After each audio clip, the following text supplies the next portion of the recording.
We received a question today from someone on social media, and it's a question worth discussing. The question was related to our marriage meeting agenda. In our weekly marriage meeting, we always ask each other, is there anything I've done to hurt you in the past week that we can process and forgive? The woman on social media responded to this by saying, "This seems like such a loaded question that can lead down an ugly path. Why can't we just stick to focusing on happy, positive things rather than creating problems where problems don't exist?" So how would you answer this question? Here's how we would answer it in just a moment.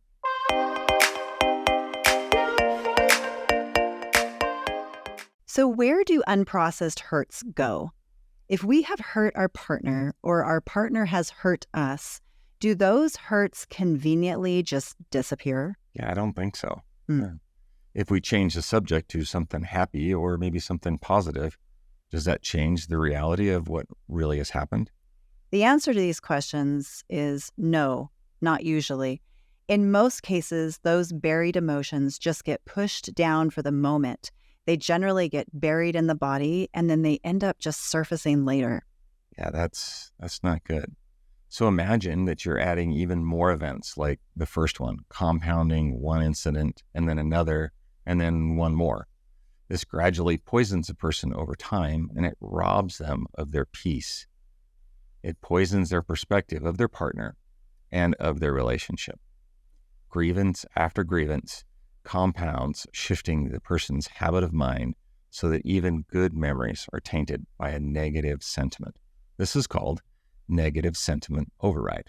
Yeah, and it's actually really super common. Yeah. And what usually happens a few years down the road is that the couple's then sitting in my office with a laundry list of every offense that their partner has committed. Oh, and they have long lists sometimes. They do. And not only that, they have retold these stories so many times that they have rewritten their personal history. Yeah, rewritten history. We're going to talk about that.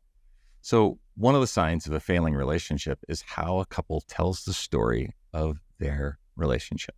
Ask any couple to tell you about how they met and to share a few of their experiences in their relationship.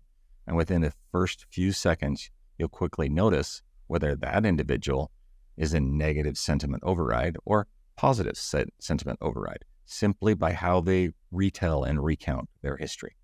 Memories are such a funny thing. Oh, yeah. The brain stores memories different than what you would expect. It really doesn't store a historical record. When we experience anything, we only really have a perception of that experience that just happened. And that perception is greatly filtered and influenced by many different things. Therefore, the memory that we store is simply our interpretation of what happened. It's our narrative, our story of what happened. It's impossible for any of us to store a memory exactly as it happens. Right. We store stories, not the actual facts. Then a funny thing happens. Yep. When we recall a memory, we bring up the old story back into the present. But here's where it gets interesting. Every time we retrieve a memory, there will be a distortion to that memory. There will likely be a loss of information, so our mind jumps to fill in those gaps with some new information, good or bad. It's kind of like opening a file on your computer, making a few changes, and then resaving it. That old file's gone. Every time we modify the file, the last version of that document is overwritten and only the newest version remains. Once we've made the changes, we can never go back to the original file. And the same is true with our memories. Our mind doesn't remember the original event. No, and how can it? Because we all experience it differently. Yep. And that first event was an inaccurate representation to begin with. Yeah. Our brain only remembers it the way that it was last stored. Oh, that's faulty right there. Mm-hmm. Memories can be a little faulty. As you can imagine, over time, some of our stories change. Mm-hmm. Sometimes a little, sometimes dramatically. Every time you retrieve and then tell that story, the file is slightly changed and even sometimes corrupted. Yep. Now, if you're dealing with things that hurt you, oh boy, you better believe those stories are laced with some resentment, some hurt, some anger, some sadness. And it's inevitable, especially about telling stories that where we have hurt involved, that resentment and unforgiveness will change how we remember the past, even in the good times. But what if couples process these events in the moment, at the time, or within a few days? What if they could really let go of the hurt, the resentment, and the bitterness before their stories became hijacked by their emotions and hijacked by this remembering and retelling and remembering and retelling and all those things that just go with it? Yeah. So let me tell you a story about a client that I'm currently working with. And for privacy, of course, I won't use her name, but I'll tell you that for someone in her 30s, she sure has a lot of mysterious health challenges, lots of symptoms that modern medicine and doctors have not been able to solve for her. She's tried conventional treatments, she's tried unconventional treatments, but she still lives with quite a lot of unexplained dizziness and actually a lot of physical pain as well. And so I was working with her recently and guiding her through a process of releasing past anger. And while we were doing that, we hit some major resistance. The emotion we were working on should have been releasing, but she was feeling this inner push-pull, this internal tug of war inside of herself, and it wasn't releasing. And she said to me, every time I try to release this emotion, I just keep seeing my husband. I keep thinking about my husband. And every time I do, I get more angry, more tense, and the pain in my neck and my shoulders and my head seems to just be getting worse. Then she said, I don't think I can let go because I don't want to forgive him. So I always say the fire of resentment is keeping me warm at night. Maybe warm with inflammation. I don't really know what kind of warm that is, but the more she resisted, the more the pain intensified in her body. And she realized in this moment that it was all connected, that her pain, her health, and everything was connected to this unforgiveness. That's amazing. On one hand, she felt entitled to be really pissed off. Well, she was entitled a little bit. A little bit. Yeah. She felt like if she forgave him, that she would be betraying herself and betraying those feelings that felt righteous. Right. She felt that she would be possibly even leaving herself vulnerable to being hurt again. But then on the other hand, holding on to the unforgiveness meant staying stuck forever, never having a chance for healing, never having a chance to feel fully, truly free. Yeah. Negative emotions can cause harm to the body. They cause stress, and they keep us from experiencing peace. They corrupt our memories, and they alter our perception of reality. So here's a question for you. What is unforgiveness costing you? What is the real cost to you? When you look at the things that you want most in life, like most of us, happiness, peace, health, freedom, success, joy, intimacy, connection, love, are you okay with giving up on those things in order to hold on to your grudges and your unforgiveness? Yeah.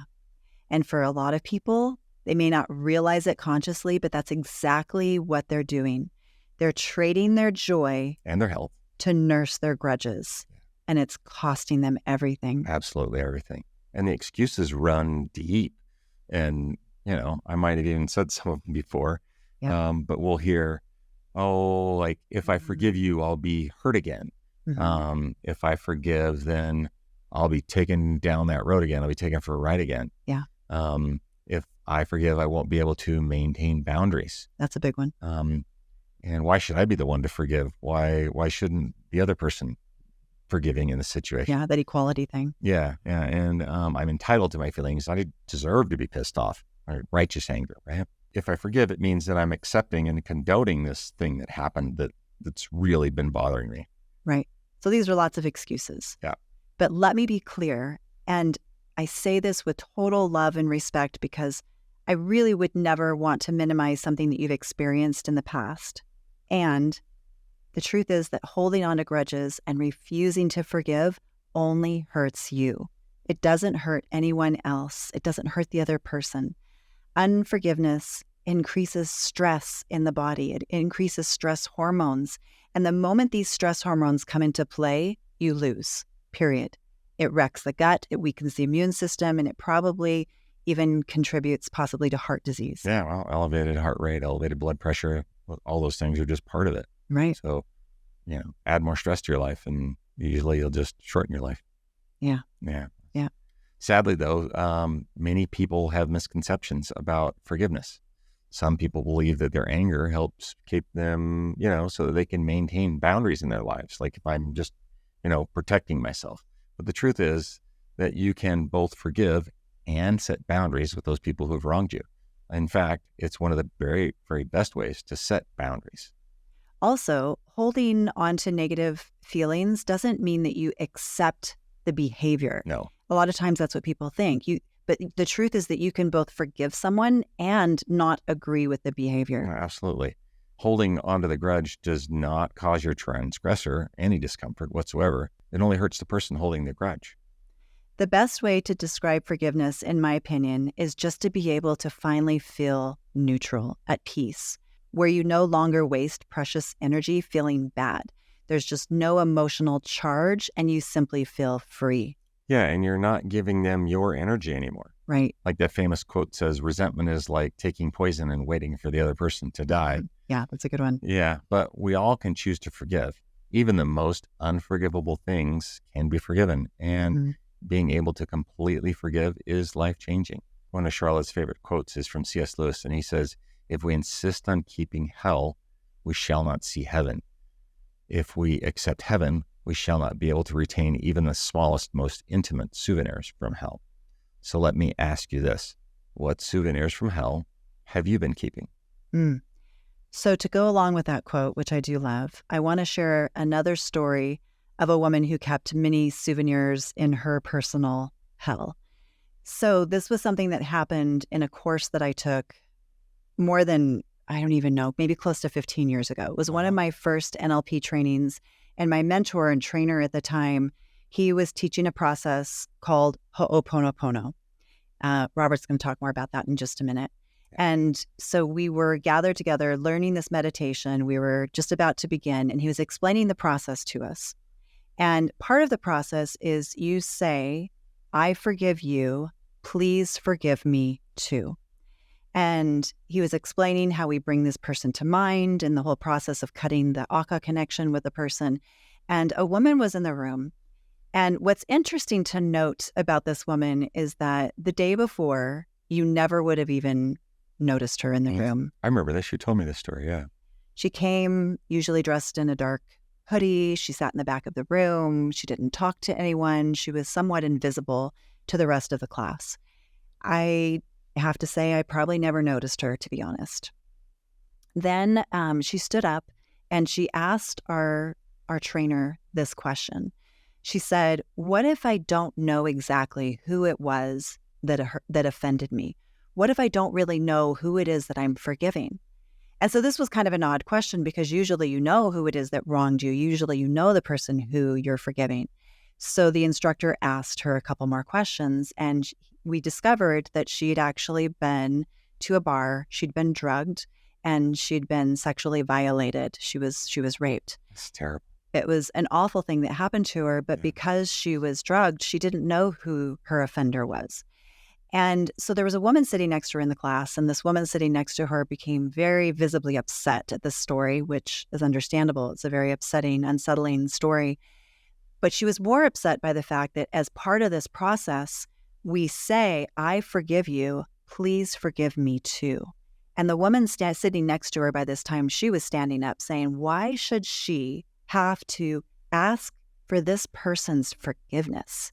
She did nothing wrong. She should not have to. This is not healthy. She shouldn't have to ask for his forgiveness. And the woman who was standing there in the hoodie, the girl who was not even noticeable to anyone in the room, turned to her and said, you know, I've lived with this my whole life. It has destroyed me. It's made me a fraction of who I know I can be. If all I have to do in my mind is to just simply imagine saying that, if that's what it takes to be joyful again, I'm okay with it. So thank you for standing up for me, but really, I'm okay with it. She was just done. She was done hurting. And so she went through the process. And the incredible part of that story is that if you saw her the next day when she walked into that room, she was not the same human being. She was not the same girl. She had a light. She was bright. She was vibrant. She was dressed different. She looked different. She was social. She interacted with people, and everyone was drawn to her and wanted to talk to her. It was just this miraculous change that, as a person looking in, we could visibly see the difference in her after she let this go.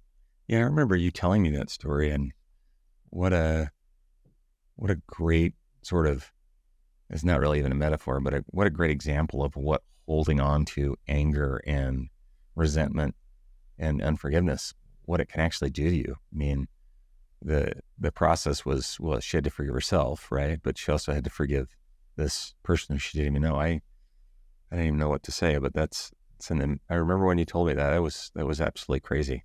Yeah. Yeah. Very powerful illustration of what forgiveness can do for us. So let's talk about what Sharla mentioned, that technique. It's called Ho'oponopono. It's a traditional Hawaiian practice of reconciliation and forgiveness. There is a legendary story about a psychiatrist, Dr. Len, who worked in a psychiatric hospital for the criminally insane. And over the course of 4 years, all of his patients, not just some, but all of his patients were healed. But the amazing part of the story was that this didn't involve any type of traditional psychotherapy that you would imagine. It was all based on forgiveness. So every day, Dr. Len would go through the files of his patients, and he repeated the words, "I love you, I'm sorry," over and over again.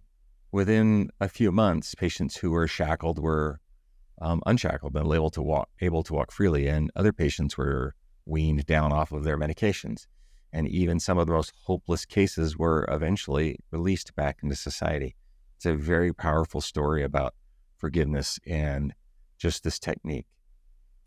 And if forgiveness, I mean, think of it, if it's that powerful, these stories that we've just shared with you, what can it do for the relationship you have with your spouse? What could it do for you with your loved ones? I'd say probably everything. Yeah. What if resentments and hurts were managed on a daily or weekly basis so that you could have more peace and joy in your life, so we could maintain our most intimate connections and bonds?